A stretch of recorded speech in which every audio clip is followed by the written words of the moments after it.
2014 March 8 Malaysian എയർലൈൻസിൻ്റെ flight MH370 Kuala Lumpur അന്താരാഷ്ട്ര വിമാനത്താവളത്തിൽ നിന്നും പുറപ്പെട്ടു. ബോയിങ് 777-ൽ ബെയ്ജിംഗ് സന്ദർശിക്കാൻ 239 പേരടങ്ങിയ യാത്രക്കാരെ കയറ്റിയിരുന്നു. ഒരു സാധാരണ യാത്ര മാത്രമാകേണ്ടിയിരുന്ന ഈ വിമാനയാത്ര ചരിത്രത്തിലെ ഏറ്റവും വലിയ നിഗൂഢതകളിലൊന്നിലേക്ക് നയിച്ചു. കോക്പിറ്റിൽ നിന്നുള്ള അവസാന സന്ദേശം ഗുഡ് നൈറ്റ് മലേഷ്യൻ 370 എന്നായിരുന്നു. ഈ സന്ദേശം അയച്ചതിനു ശേഷം എയർ ട്രാഫിക് കൺട്രോളിനെ ഞെട്ടിച്ചുകൊണ്ട് വിമാനം റഡാറിൽ നിന്നും മാഞ്ഞുപോയി. തെരച്ചിലുകൾ ഉടനെ തന്നെ ആരംഭിച്ചു. വിമാനം അപകടത്തിൽപ്പെട്ട് കടലിൽ പതിച്ചതാകാമെന്ന് ആദ്യം കരുതി. ദിവസങ്ങൾ മാസങ്ങളായി മാറിയപ്പോൾ തിരച്ചിൽ വ്യാപിപ്പിക്കുകയും ചെയ്തു. ഇതൊരു സാധാരണ സംഭവമല്ലെന്ന് അപ്പോൾ തന്നെ വ്യക്തമായിരുന്നു. വ്യോമയാന ചരിത്രത്തിലെ ഏറ്റവും വിപുലവും ചെലവേറിയതുമായ ഒന്നായിരുന്നു തിരച്ചിൽ. ഇന്ത്യൻ മഹാസമുദ്രത്തിൻ്റെ ഒരു വലിയ പ്രദേശം തന്നെ തിരഞ്ഞു. കരയ്ക്കടിഞ്ഞ ഏതാനും ചില അവശിഷ്ടങ്ങൾ മാത്രമേ കണ്ടെത്താൻ സാധിച്ചുള്ളൂ. റിയൂണിയൻ ദ്വീപിൽ നിന്ന് കണ്ടെത്തിയ ഒരു വിങ് ഫ്ലെപ്പറോൺ MH370-ൽ നിന്നുള്ളതാണെന്ന് സ്ഥിരീകരിച്ചു.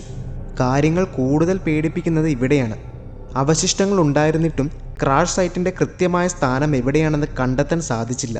വിമാനത്തിന് എന്ത് സംഭവിച്ചു എന്നതിനെപ്പറ്റി പല തിയറികൾ വന്നു. മെക്കാനിക്കൽ ഫെയിലിയർ ആകാം കാരണമെന്ന് ചിലർ പറയുന്നു.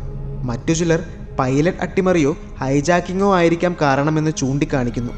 ഏറ്റവും കൂടുതൽ ചർച്ച ചെയ്യപ്പെടുന്ന തിയറികളിലൊന്ന് പൈലറ്റിൻ്റെ പങ്കാളിത്തത്തിൻ്റെ സാധ്യതയാണ്. പൈലറ്റായിരുന്ന ക്യാപ്റ്റൻ സഹാരി അഹമ്മദ് 18,000-ലധികം മണിക്കൂറുകൾ പറന്ന് പരിചയസമ്പത്തുള്ള ആളായിരുന്നു. മാത്രമല്ല പല അംഗീകാരങ്ങളും ലഭിച്ചിട്ടുണ്ട്. ഇയാൾ മനഃപൂർവ്വം വിമാനം വഴിതിരിച്ചു വിട്ടതാകാമെന്നും ചിലർ അനുമാനിക്കുന്നു. പക്ഷേ എന്തുകൊണ്ട്? അയാളുടെ ലക്ഷ്യം എന്തായിരുന്നിരിക്കാം? അസ്വസ്ഥമാക്കുന്ന മറ്റൊരു തിയറി എന്താണെന്ന് വെച്ചാൽ വിമാനം ഹൈജാക്ക് ചെയ്ത് മറ്റൊരാവശ്യത്തിന് ഉപയോഗിക്കാമായിരുന്നു എന്ന സാധ്യതയാണ്. ഇതിനെ പിന്തുണയ്ക്കുന്ന വിശ്വസനീയമായ തെളിവുകളൊന്നും പുറത്തു വന്നിട്ടില്ലെങ്കിലും ഇതൊരു രഹസ്യ സ്ഥലത്തേക്ക് പറത്തിയിരിക്കാമെന്ന് ചിലർ അഭിപ്രായപ്പെടുന്നു. ഒന്നിലധികം രാജ്യങ്ങളുടെയും ഏജൻസികളുടെയും നേതൃത്വത്തിൽ ഔദ്യോഗിക അന്വേഷണങ്ങൾ നടത്തിയിട്ടും നിർണായകമായ തെളിവുകളൊന്നും ഇതുവരെ പുറത്തു വന്നിട്ടില്ല. ഓസ്ട്രേലിയൻ ട്രാൻസ്പോർട്ട് സേഫ്റ്റി ബ്യൂറോയിൽ നിന്നുള്ള അന്തിമ റിപ്പോർട്ട് പ്രകാരം വിമാനത്തിൻ്റെ അവസാന സ്ഥാനം തെക്കൻ ഇന്ത്യൻ മഹാസമുദ്രത്തിൽ എവിടെയോ ആണെന്നാണ്. പക്ഷേ കൃത്യമായ സ്ഥലം അവ്യക്തമായി തുടരുന്നു. MH370-യുടെ തിരോധാനം വ്യോമയാന ചരിത്രത്തിലെ ഏറ്റവും വലിയ പരിഹരിക്കപ്പെടാത്ത നിഗൂഢതകളിലൊന്നാണ്. വിമാനത്തിലുണ്ടായിരുന്നവരുടെ കുടുംബങ്ങളെ സംബന്ധിച്ചിടത്തോളം ഇതൊരു വേദനിക്കുന്ന ഓർമ്മയാണ്. മറ്റുള്ളവർക്കിത് ഇപ്പോഴും കാണാമറയത്തുള്ള അജ്ഞാതരെ പറ്റിയുള്ള ഓർമ്മപ്പെടുത്തലുകളാണ്.